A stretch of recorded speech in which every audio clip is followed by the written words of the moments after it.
Hello dear students, welcome to YouTube channel Learn with Gisela. In this video of number systems, we are going to take up NCERT questions from exercise 1.2, question 1 and 2. Now these questions are related to real numbers and its types, that is rational numbers, irrational numbers. So let us quickly revise these numbers. Now in the hierarchy of number systems, on the top we have real numbers. What are real numbers? The collection of all the rational and irrational numbers taken together are known as real numbers. That means real numbers consist of all the rational as well as irrational numbers. Thus we can say that every real number is either a rational number or an irrational number. They are denoted by capital R. Further, they are saying every real number is represented by a unique point on the number line. That means, for example, if I take minus 2 is represented by a unique point on the number line.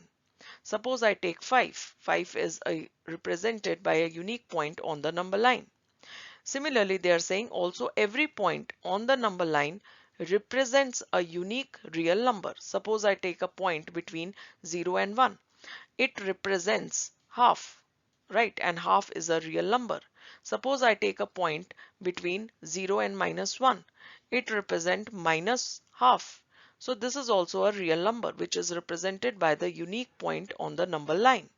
That's why we call such number line as the real number line, because all the real numbers can be represented by a unique point on the number line, right?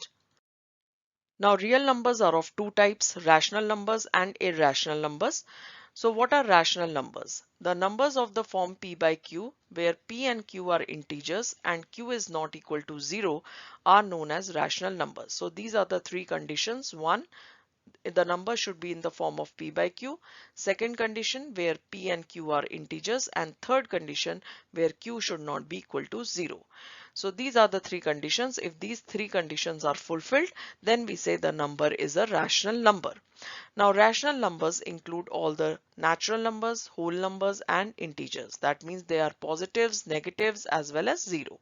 The decimal representation of rational number is terminating or non-terminating but repeating. So either they will terminate, or if they are not terminating, they will definitely repeat.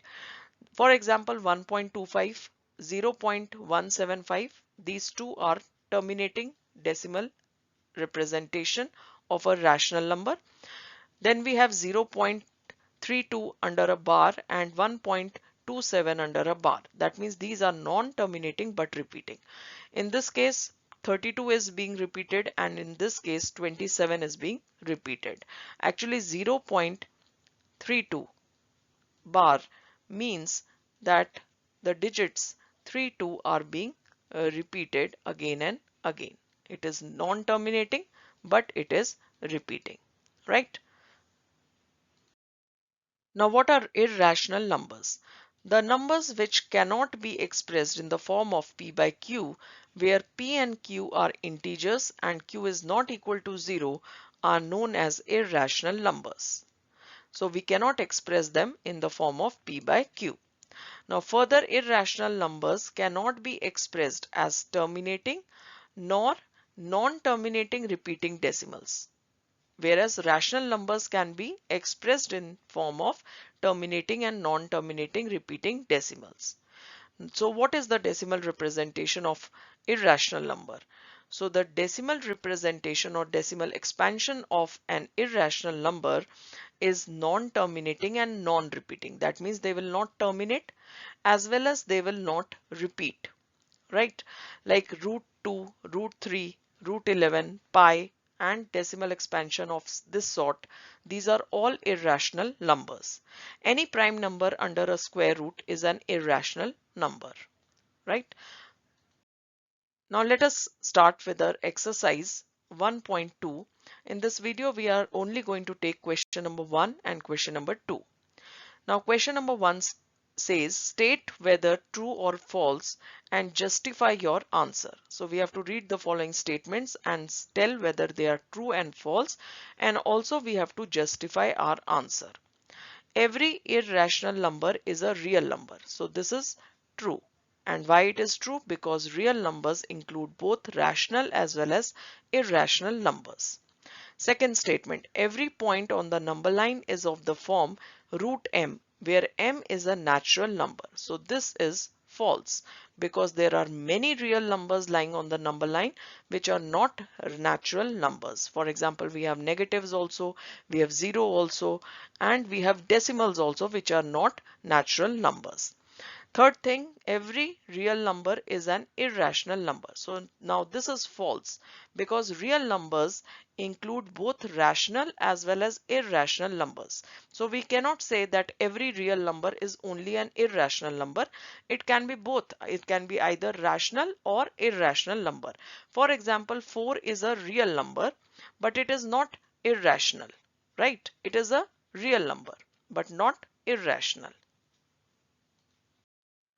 Now let us take up question 2.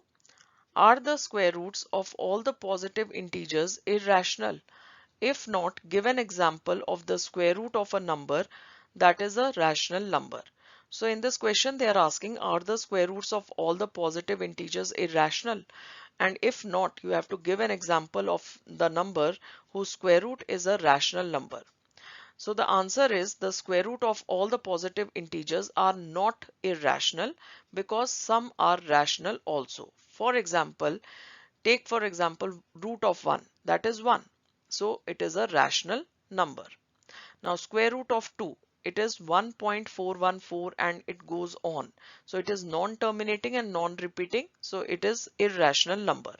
Similarly, square root of 3 is 1.7320 and so on, which is also non-terminating and non-repeating. So we can say it is irrational number. But what about root of 4?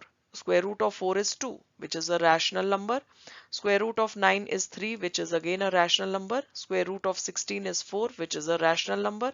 So we conclude that the square root of some positive integers are also rational numbers. It is not necessary that we are getting irrational number. We are also getting rational numbers.